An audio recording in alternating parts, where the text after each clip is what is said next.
এটা একটা ব্যান্থাম ছাগল, এটা ওয়ার্ল্ডের মধ্যে সবথেকে ছোট ছাগল। এটা আমেরিকান ব্রাহ্মার বাচ্চা, এর বাবা মা অরিজিনাল আমেরিকান। এটা 12 মাস বয়স। আর এটা হচ্ছে ইন্দোনেশিয়ান একটা ফিমেল মহিষ, এটা নীলিরাবি পাকড়া বলে এটাকে। এটা ফিমেল, ওটা মেল। এটা আমার আনার মোটামুটি তাও 4 মাস। এটা দুধ ভালো হয়, দুধ ভালো হয় 10 কেজি। এটা ইন্ডিয়া থেকে আনা। এই ছাগলের বয়স 2 দাঁত, মেল ফিমেল দুটেই আছে আমার কাছে। এটা এটা শৌখিনতার বয়সে এটা পালন করে আর কি মানুষ।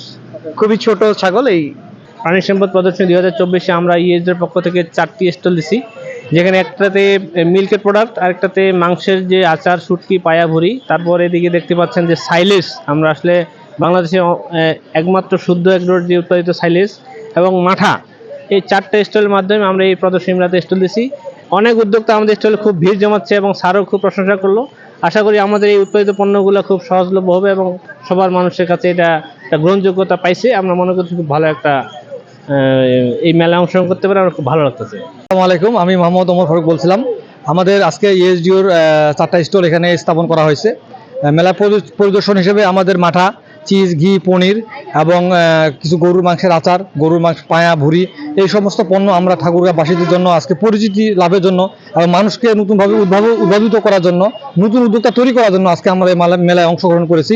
আশা করি এখান থেকে অনেকে আজকে শিখে দেখে, আবার অনেকে কিছু নিরাপদ পণ্য এখান থেকে কিনে নিয়ে খাচ্ছে, নিচ্ছে এবং অনেকে আগ্রহী হচ্ছে এই ধরনের উদ্যোক্তা তৈরি হওয়ার জন্য।